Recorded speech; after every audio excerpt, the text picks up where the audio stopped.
திருச்சிற்றம்பலம். தென்னாடுடைய சிவனை போற்றி, எந்நாட்டவருக்கும் இறைவா போற்றி. அனைவருக்கும் வணக்கம். மேஷ ராசிக்குண்டான மார்ச் மாத பலன்கள் பத்தி பார்க்கலாம்.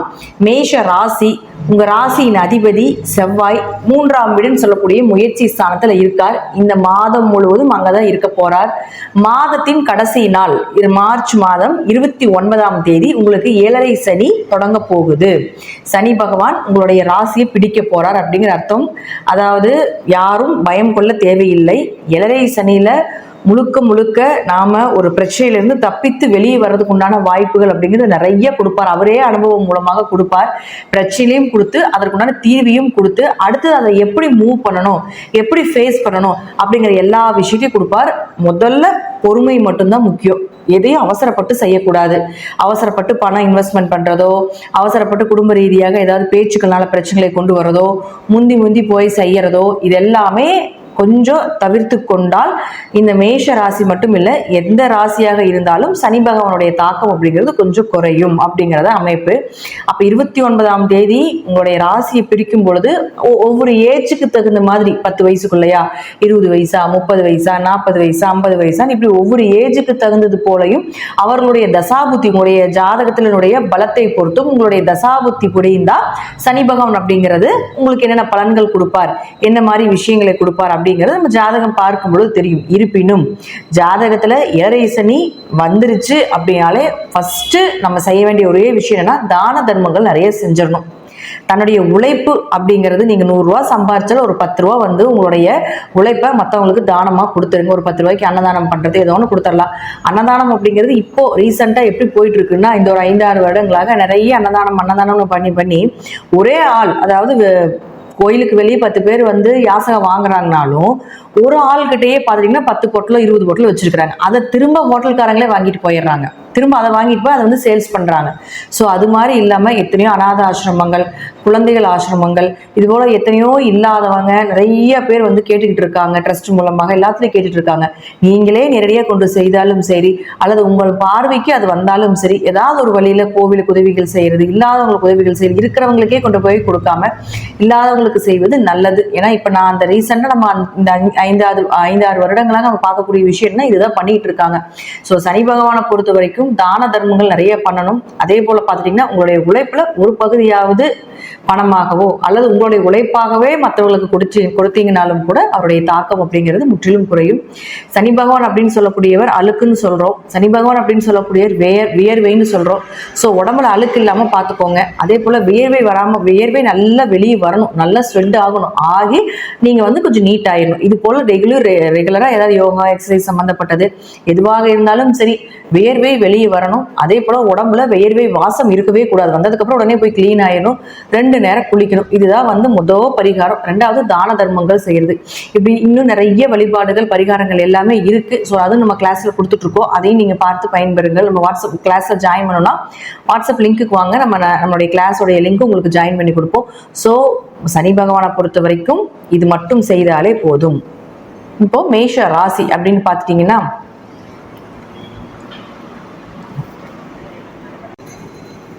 திருச்சிற்றம்பலம். தென்னாடுடைய சிவனை போற்றி, எந்நாட்டவருக்கும் இறைவா போற்றி. அனைவருக்கும் வணக்கம். மேஷ ராசிக்குண்டான மார்ச் மாத பலன்களை பத்தி பார்க்கலாம். மேஷ ராசி, இந்த மாதம் கூட்டு கிரகங்கள் நிறைய சேர்க்கை இருக்கு. கூட்டு கிரக சேர்க்கை, அது 12ஆம் வீட்டுக்கு வரப்போகிறார். உங்களுடைய ராசி அதிபதி மறைஞ்சு நிற்கிது 3ஆம் இடத்துல. ஒரு 5-6 மாதங்களாகவே மேஷ ராசிக்கு கொஞ்சம் முரண்பாடுகள். ஏன்னா செவ்வாய் வந்து கடகத்துக்கு வந்து நீசமானார், மறுபடியும் மிதுனத்துக்கு போறார், மறுபடியும் வக்ரமானார். ஸோ இது போல இந்த 2 கட்டத்துக்குள்ளதான் வந்து செவ்வாய் வந்துட்டும் போயிட்டும் இருக்கார். இந்த மாசம் பார்த்தீங்கன்னா முழுக்க இங்கதான் இருக்கிறார், மிதுனத்துலதான் இருக்கிறார். ஸோ வந்து ராசி அதிபதி மறையிறது அப்படிங்கிறது, அது 3ஆம் இடத்தில் மறையிறது அப்படிங்கிறது ஒரு நல்ல அமைப்பு தான். ஏன் அப்படி சொல்றேன்னு கேட்டா, முயற்சிகள் கைகூடி வரும், நிறைய விஷயங்கள் தெரிய வரும். அதே போல பாத்தீங்கன்னா 3ஆம் இடத்துல செவ்வாய் இருக்குது அப்படின்னாலே நிறைய பேர் உதவி செய்யக்கூடிய மனப்பான்மையை ஏற்படுத்தி கொடுக்கும். உங்க கையில காசு பணங்கள் புழங்கும். 3ஆம் இடங்கிறது கைன்னு சொல்றோம். அப்ப ராசி அதிபதி போய் செவ்வாய் 3ல இருக்கும் பொழுது கண்டிப்பாக கையில காசு பண புழக்கங்கள் ஏற்படுத்தி கொடுக்கும். கடுமையா முயற்சி செய்து ஜெயிக்கக்கூடிய ஒரு அமைப்பையும் ஏற்படுத்தி கொடுப்பார். தைரியம், 3ஆம் இடங்கிறது தைரியம் தான். அப்ப தைரியத்தை அதிகப்படுத்தி கொடுக்கக்கூடிய ஒரு அமைப்பு இதெல்லாமே மேஷ ராசிக்கு நடந்துட்டு இருக்கு. அதே போல மார்ச் மாதம் 29ஆம் தேதி மேஷ ராசிக்கு ராசிக்கு சனி பகவான் பிடிக்க போகிறார். 7.5 சனியாக 7.5 வருட காலங்கள் பிடிக்க போகிறார். யாரும் பயம் கொள்ள தேவை கிடையாது.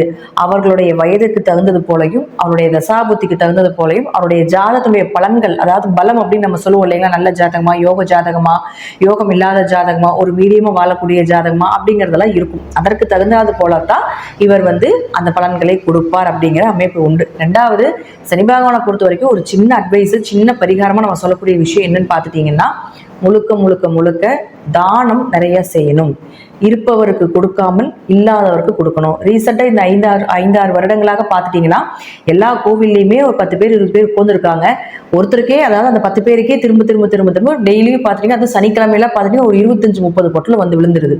அவங்க என்ன பண்றாங்கன்னா, ரிட்டர்ன் கொண்டு போய் அப்படியே ஹோட்டல் கொடுத்துட்றாங்க, பணமா வாங்கிக்கிறாங்க. ஸோ அது மாதிரி இல்லாம முடிஞ்ச அளவுக்கு ஒருத்தர் வச்சிருக்காங்களா, இல்லாம யாராவது இருக்காங்களா, அவங்களுக்கு கொடுங்க. ரெண்டாவது, அநாத ஆசிரமங்கள், முதியோர் ஆசிரமங்கள் நிறைய இப்போ உருவாகிட்டு வருது. ஸோ அவர்களுக்கு நீங்க செய்யும் பொழுதும் சனி பகவானுடைய தாக்கம் நிச்சயமாக குறையும்.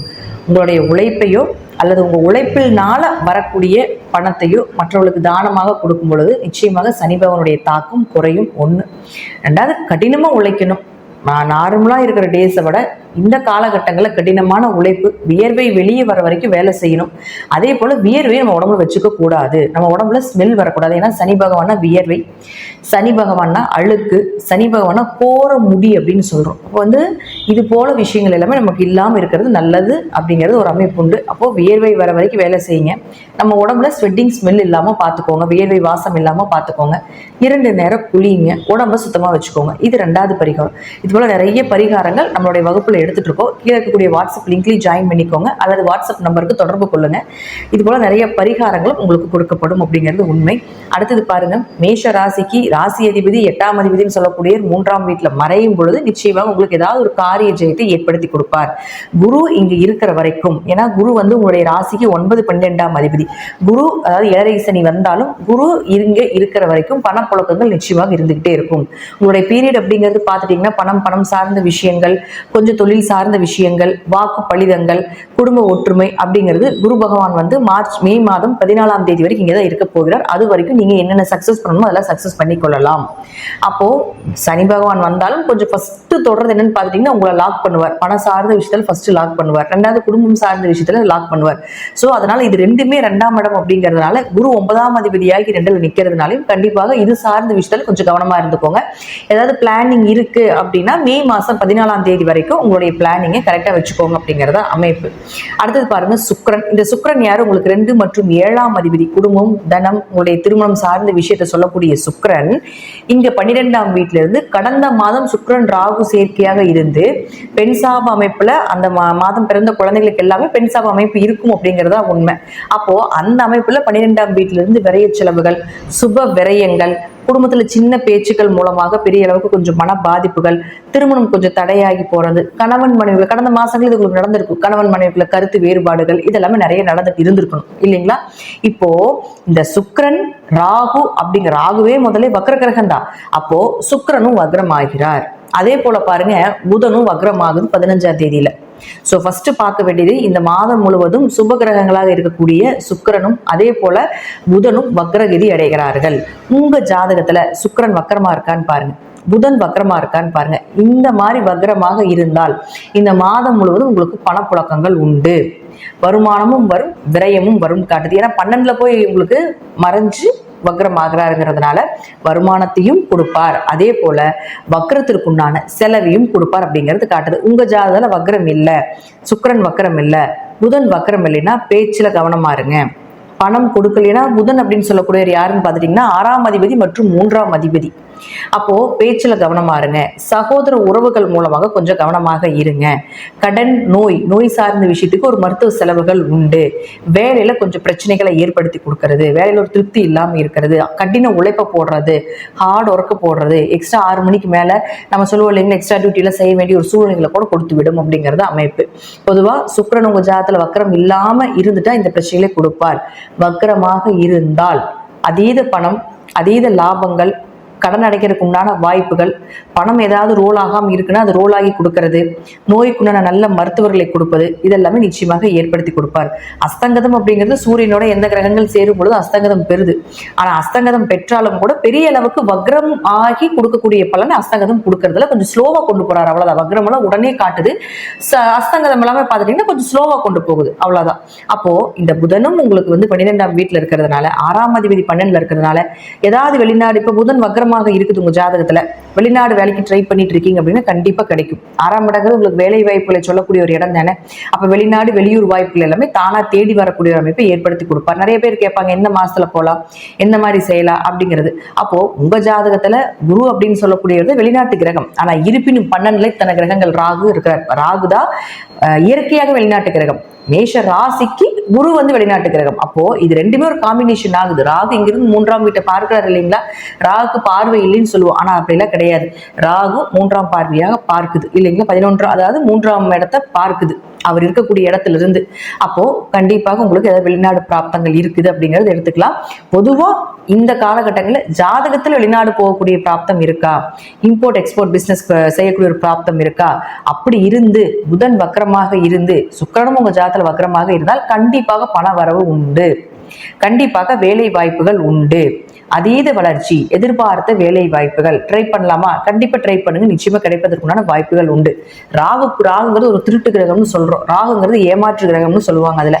அப்ப ராகு கூட இருக்கிறதுனால கொஞ்சம் நீங்க இது சார்ந்த வேலை சார்ந்த விஷயங்கள், வெளிநாடு வேலை சார்ந்த விஷயங்கள், ஒரு இடமாற்றம் சம்பந்தப்பட்ட விஷயங்கள் இருந்ததுன்னா கொஞ்சம் நம்பிக்கை தன்மை இல்லாத நபர்கள் உங்களோட ஜாயிண்ட் ஆவாங்கன்னு அர்த்தம். ஸோ அவங்க கிட்ட டக்குன்னு ஏமாந்துடாதீங்க, கொஞ்சம் ஒரு முறைக்கு பல முறை யோசிச்சு அதுக்கப்புறம் பண்ணினீங்கன்னா அது சக்சஸ் அப்படிங்கிறது நல்லா இருக்கும். தசாபுத்தி நல்லா இருந்ததுன்னா ஈஸியா நல்ல ஆள்கள் கிட்ட கொண்டு போய் ஜாயின் பண்ணி விட்டுரும். தசாபுத்தி நல்லா இல்லை அப்படின்னா மட்டும்தான் கொஞ்சம் இந்த ஜாயிண்டிங் பிரச்சனையில கொஞ்சம் இந்த வெளிநாடு வெளியூர் ஏதாவது ஒரு ஜாயின் பண்றாங்க இல்லைங்களா, அவங்கனால கொஞ்சம் பிரச்சனைகளும் ஏமாற்றுறதுனால பணத்தை இழக்க வேண்டிய சூழ்நிலைகள் வரும். அதனால அதை மட்டும் கொஞ்சம் அனலைஸ் பண்ணிக்கோங்க. அடுத்தது சூரியன். இந்த சூரியன் யார்? உங்களுக்கு 5 குடையவர், குலதெய்வம், குடும்பம், குடும்ப ஒற்றுமை, உங்களுடைய குழந்தைகள், உங்களுடைய அதிர்ஷ்டம், இதெல்லாமே சொல்லக்கூடியது சூரியன் தான். இந்த சூரியன் அப்படின்னு சொல்லக்கூடிய பாருங்க 11ஆம் வீட்டுல இருக்கார். அடுத்து பாருங்க 14ஆம் தேதி மேல அவரு வரையத்துக்கு போகிறார். அப்ப 5 குடையர் 11ல இருந்தா குழந்தைகள் மூலமாக வருமானம், குலதெய்வ கோயிலுக்கு போயிட்டு வந்ததுக்கு அப்புறம் தொழில் வளர்ச்சி, இப்படிலாம் நிறைய விஷயங்கள் கடந்த மாசத்துல கொடுத்து, அதுவும் 15ஆம் தேதி வரைக்கும் இருக்கு. அதனால நீங்க கவலைப்பட வேண்டியதில்லை. 14ஆம் தேதி வரைக்கும் சூரியன் உங்க 11ஆம் வீட்டிலே இருக்கிறதுனால உங்க லாபம் சார்ந்த விஷயங்கள், குழந்தைகளுக்கு செய்யக்கூடிய விஷயங்கள், இது எல்லாமே கண்டிப்பா சக்சஸ் தான் கொடுக்கும். 14ஆம் தேதிக்கு மேல விரயத்துக்கு போறதுனால குடும்பத்துல ஏதாவது ஒரு விரய செலவுகள், குடும்பத்துல தேவையில்லாத பேச்சால பல பிரச்சனைகளை ஏற்படுத்தி கொடுப்பது, நண்பர்கள் உறவினர்கள் மூலமாக கொஞ்சம் கருத்து வேறுபாடுகள் ஏற்படுத்தி கொடுப்பது, இதெல்லாமே உண்டு. அதனால உங்களுடைய பிளானிங் ஏதாவது இருக்கு, நல்ல விஷயங்கள், சுப நிகழ்ச்சிகள் எல்லாமே பண்ணணும் அப்படின்னா 15ஆம் தேதிக்கு முன்னாடி செய்து கொள்வது என்பது ஒரு சிறப்பான விஷயம். 14 முடிச்சு 15க்குள்ளேயே முடிச்சிடணும். 15 வந்ததுனாலே பார்த்துட்டீங்கன்னா அடுத்தது சூரியன் மேல போய் ராகுவோட சேர்ந்துருவார். அப்ப சூரியன் ராகு சேர்க்கை எப்படி கடுமையான பித்ருதோஷத்தை கொடுக்கும். தந்தை வழி பித்ருதோஷம். அப்ப தந்தைக்கு ஏதாவது ஒரு கேடுகள் கொடுப்பது, அல்லது கவர்மெண்ட் வேலையில் இருக்கக்கூடியவர்களுக்கு கொஞ்சம் பிரஷர் அதிகமாகிறது, இதெல்லாம் இந்த சூரியன் ராகு சேர்க்கை. இயற்கையாகவே சுக்கிரன் ராகு சேர்க்கை இருந்து பெண் சாபத்தை வாங்கி பெண்கள் மூலமாக பிரச்சனைகளை கொடுத்துட்டு இருக்கும் அப்படிங்கிறது ஜாதகத்தினுடைய அமைப்பே. அப்போ புதனும் உங்களுக்கு ஜாயிண்ட் ஆகிறார். அப்போ புதன் ராகு சேர்க்கை அப்படிங்கிறது பார்த்துட்டீங்கன்னா குழந்தைகள், அதாவது உங்க மேஷராசியில் இருக்கக்கூடிய குழந்தைகள் இருந்தாங்கன்னா படிப்புல கொஞ்சம் மந்த நிலையா இருப்பாங்க. அதே போல பாத்தீங்கன்னா முயற்சி செய்ய மாட்டாங்க பெரிய அளவுக்கு. இயற்கையாகவே புதன் ராகு சேர்க்கை இருக்குதுன்னா ஒன்னா படிப்புல மந்தமா இருப்பாங்க, அல்லது இதே ஜாதத்துல பாத்தீங்கன்னா தெரியும் படிப்புல தடையாகும், தடைக்கு பின்பு படிப்பாங்க. அதே போல பார்த்துட்டீங்கன்னா உங்களுக்கு படிப்புக்கு உண்டான வேலை அப்படிங்கிறது கிடைக்காது. என்னதான் படிச்சீங்கனாலும் படிப்புக்கு உண்டான வேலை அப்படிங்கிறது கிடைக்காது. ஸோ இதெல்லாம் புதன் ராகு சேர்க்கை ஜாதகத்துல இருந்தாலே நடக்கும். அப்போ கோச்சாரப்படி இது உங்களுக்கு நடக்குது அப்படின்னா உங்க ஜாதகத்துல இந்த மாதிரி காம்பினேஷன் இருந்தாலும் கூட கொஞ்சம் படிப்பு சார்ந்த விஷயத்துல, வேலைகள் சார்ந்த விஷயத்துல, படிப்புக்கு உண்டான வேலை கிடைக்கலையா பெருசா ஒன்றும் கவலைப்பட வேண்டியதில்லை. இதுதான் நம்ம ஜாதகனுடைய அமைப்பு, நம்மளுடைய விதி அப்படின்னு சொல்லிட்டு எடுத்துட்டு போய்க்கணும். ஏன்னா எந்த கிரகத்தையும் மாற்றி அமைக்க முடியாது, இருக்கின்றவாறு அமைத்து கொண்டால் நல்லது. அப்படி இல்லை அப்படின்னா ஏதாவது ஒரு வழிபாடுகள் மூலமாக நாம அங்க இருக்கக்கூடிய பிரஷர் கொஞ்சம் குறைச்சிக்கலாம், அவ்வளவுதானே தவிர மற்றபடி நமக்கு என்ன நடக்குமோ அது நடந்தே தீரும் அப்படிங்கறத விதிக்கப்பட்டது. ஓகேங்களா? அப்ப இதெல்லாமே உங்க ஜாதகத்துல புதன் ராகு சேர்க்கை இருக்குதுன்னா பாருங்க. சோ இது போல இருந்ததுன்னா கொஞ்சம் குழந்தைகள் படிப்பு சார்ந்த விஷயத்துல, வேலைகள் சார்ந்த விஷயத்துல நீங்களும் கொஞ்சம் கவனமாக இருந்து செயல்படுத்தி கொள்ள வேண்டும். அடுத்தது பாருங்க, உங்களுக்கு சூரியனும் சனியும் போய் சேருவாங்க. அடுத்தது இங்க சனியும் மேல ஏறிடுவாரு. சோ சூரியன், சனி, ராகு, சுக்கிரன், புதன் 5 கிரகங்களும் பார்த்தீங்கன்னா 12ஆம் வீட்டுக்கு வருகிறார். இந்த 5 கிரகங்களும் 12ஆம் வீட்டுக்கு வரும் பொழுது அது உங்க ராசிக்கு 12ஆம் இடம் அப்படிங்கிறதுனா விரயத்தை கொடுக்கும், மருத்துவ செலவை கொடுக்கும் இருக்கு. இது 2 மாசம் இந்த சனி ராகு சேர்க்கையில இங்க 2 மாசம் உட்காந்துருப்பார், மே மாசம் வரைக்கும். ஸோ முடிஞ்ச அளவுக்கு விரயங்கள் நிறைய பண்ணிடுங்க, காசு பணம் சேர்த்தாதீங்க. அப்படி காசு கூட நிறைய வருது சேர்த்துனீங்கன்னா அது உங்க மருத்துவ செலவுக்கோ குடும்பத்துக்குள்ளான தேவையில்லாத செலவுக்கு தான் போகுமே தவிர மற்றபடி பார்த்துட்டீங்கன்னா உங்களுக்கு அது நல்ல செலவாக வராது. ஒரு வருமானம் வருதா, அந்த 2 மாத காலங்களும் நீங்க கோவில் செலவுக்கு, ஆன்மீகத்துக்கு, அநாத ஆசிரமத்துக்கு ஏதோ ஒன்று வரதை கழிச்சுடுங்க. ஒரு 1000 ரூபாய் செலவு பண்றீங்களா, உங்களுக்கு 10,000 ரூபாய்க்கு வரக்கூடிய நஷ்டங்கள் இந்த 1000 ரூபாயில போயிடும். அதாவது தான தர்மங்களோ, ஏன்னா இது மோட்ச வீடுன்னு சொல்றோம், தர்மத்தை சொல்லக்கூடியதும் மோட்சத்தை சொல்லக்கூடிய ஒரு வீடு. அப்போ இது போல சில தான தர்மங்களும் பண்ணிட்டீங்கன்னா கண்டிப்பா உங்களுக்கு இந்த சூரியன், சனி, ராகு இந்த 3 காம்பினேஷனும் வளர விடாத காம்பினேஷன். பித்ருவலிக்கு அதே போல பார்த்தீங்கன்னா பித்ருவலி தோஷங்கள், தந்தைக்கு ஆபத்தை கொடுக்கக்கூடியது. அதே போல கவர்மெண்ட் ஜாப்ல ஒருத்தர் இருக்கிறாங்க அப்படின்னாலே சனியும் சூரியனும் சேர்ந்தாதான் கவர்மெண்ட் ஜாப்ல இருக்க முடியும், செவ்வாயோட சேர்க்க.